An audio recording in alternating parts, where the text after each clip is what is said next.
espacio que tenemos todos los miércoles donde hablamos de economía, pero nunca cayó tan bien como hoy. En el medio de esta incertidumbre económica, nos acompaña Martín Duto, que es docente de finanzas de la Facultad de Ciencias Económicas de la UNL. Martín, gracias por acompañarnos. No va a haber ninguna pregunta difícil, salvo cuánto va a estar el dólar a fin de año con diferencia de más o menos 20 centavos, el único margen que tenés.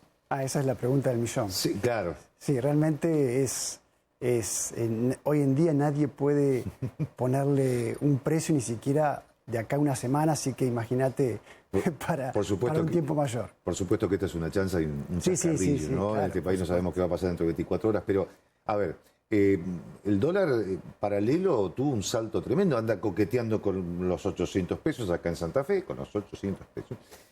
¿Se justifica todo esto? O sea, la devaluación del dólar oficial, la elevación del dólar paralelo o dólar informal, ¿qué son todos estos movimientos? ¿Qué está pasando? Bueno, lo que está pasando es que se dio una concurrencia de hechos.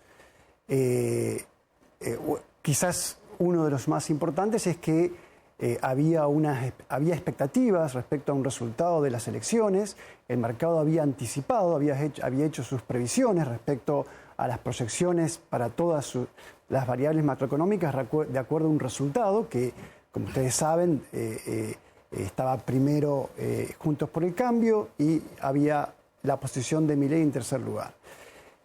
Este cambio, esta sorpresa que dio el resultado de las elecciones, tiene un impacto en lo que se llama incertidumbre. Es decir, la incertidumbre respecto a lo que va a pasar y el tiempo que requiere el mercado, los operadores, para digerir esta propuesta, digamos, de Javier Milei, que antes tenía una probabilidad, diría, razonable, y hoy de ser presidente, y hoy es una probabilidad mayor. Entonces, eso genera incertidumbre, y la incertidumbre genera volatilidad en los activos. Eso se ve en todos los activos. Eso es un hecho, pero además se le agrega, en un contexto que, como ustedes saben, muy complejo de la economía desde hace tiempo, se agrega una devaluación del dólar oficial. El gobierno mantenía el tipo de cambio muy retrasado respecto a la inflación y venía las últimas semanas devaluando diariamente y terminadas las elecciones, al día siguiente decidió, en vez de devaluar... ¿Por qué? La pregunta es ¿por qué devaluó al día siguiente? Bueno, probablemente ahí puede haber una especulación política, digamos, sabiendo el impacto que una devaluación provoca en general, en los precios en general. Entonces, entiendo que se esperó a que pase al día siguiente de cerrados los comicios. Te puedo hacer una pregunta. Hay una discusión bastante grande de si... No discusión, porque depende quién esté en el gobierno, quién esté en economía. El aumento del dólar se va a precio o el aumento del dólar no se va a precio. Te lo niegan y lo afirman. Depende de quién esté en el gobierno, ¿no? Uno dice, bueno, el dólar paralelo tal vez no tenga incidencia directa sobre los precios, pero haciendo un razonamiento simple, esta devaluación oficial del dólar se trasladó a aumento en combustibles. Arrancábamos el noticiero hablando de esto. 12,5. 17% en 15 días aumentó el combustible en lo que va del mes.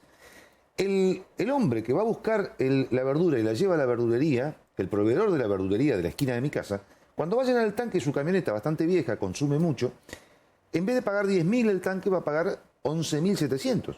¿Qué va a hacer? Le va a trasladar ese costo al verdulero. ¿El verdulero qué va a hacer? Se lo va a trasladar a la gente. O sea, la inflación de agosto va a dar bastante más por arriba que lo que veníamos. Solo por ese dato, por ejemplo. Exactamente, sí, la inflación... antes de la devaluación, el Banco Central realiza una encuesta a consultoras que se publicó recién ahora, después de las elecciones, y daba alrededor del 8% para agosto, es decir, superior a la de julio, pero eso sin tener en cuenta el impacto de la devaluación. Por lo tanto, si ya tenemos ese piso sin el impacto de la devaluación, imagínense, con esto se va a ir, bueno, ahora hablan de 2 dígitos. Sí, por supuesto. Ya están hablando de 2 dígitos. Sí. ¿Y qué es lo que intenta hacer el Banco Nación con elevando las tasas? ¿Que la gente no vaya corriendo al dólar? Bueno, sí. En principio lo que pretende es que que el dinero que la gente tiene y que podría ser volcado en gran medida a la compra del dólar o a la compra masiva de los productos, digamos, de la economía, la gente ahorra y, por ejemplo, decida en lugar de comprar, consumir rápidamente, decida destinarlo a una inversión, por ejemplo, en un plazo fijo o en algún otro tipo de activo financiero. Además, digamos, tiene un efecto contractivo, digamos, frente a, en general, digamos, medidas expansivas desde el punto de vista, lo que sabemos, desde el punto de vista monetario, de la financiación del déficit fiscal.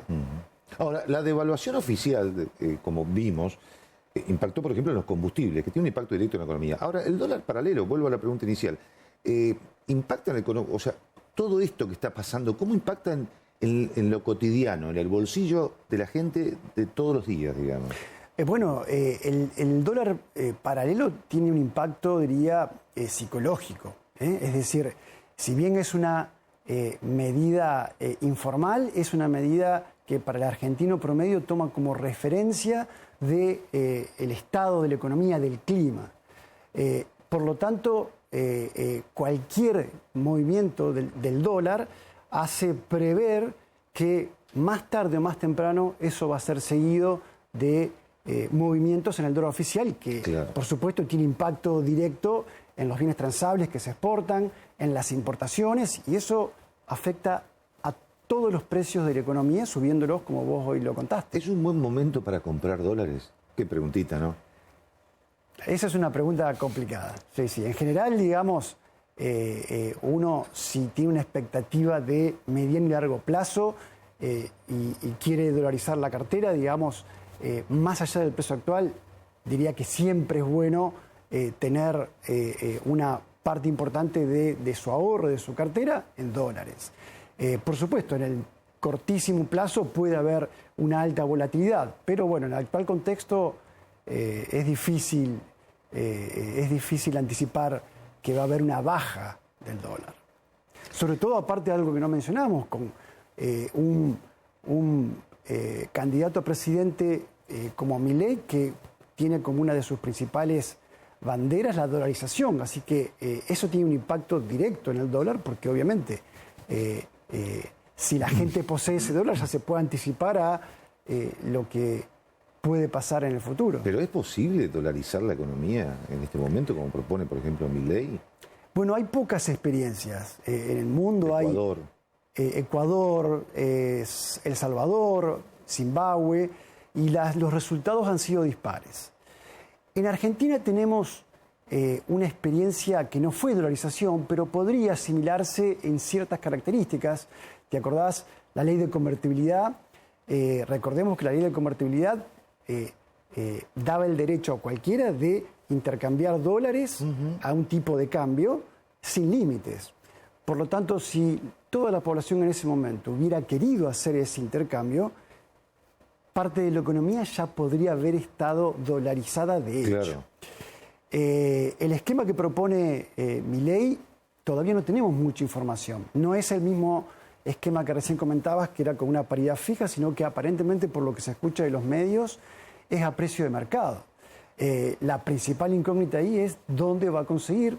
Ellos afirman que ya hay financiamiento para poder hacer ese intercambio. Bueno, sí, es una medida que tiene ventajas y desventajas y, claro, la explicación más que todo que dan ellos es, yo diría, más que cuestiones técnicas, cuestiones políticas, porque quizás un banco central independiente en un país normal podría ser suficiente, ¿no?, para controlar la inflación, pero ellos dicen que Argentina no puede tener un banco central, que no puede manejarlo sin tener la tentación, en definitiva, de hacerlo. Entonces lo ven como un recurso de última instancia, digamos.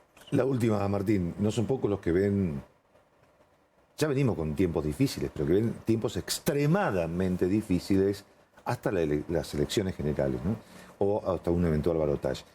Por momentos, ayer, en las últimas horas, parecía que al gobierno se le escapaba la situación y que se descontrolaba todo. Ahora, el FMI avaló las medidas de masa, digamos, para contener, para estabilizar.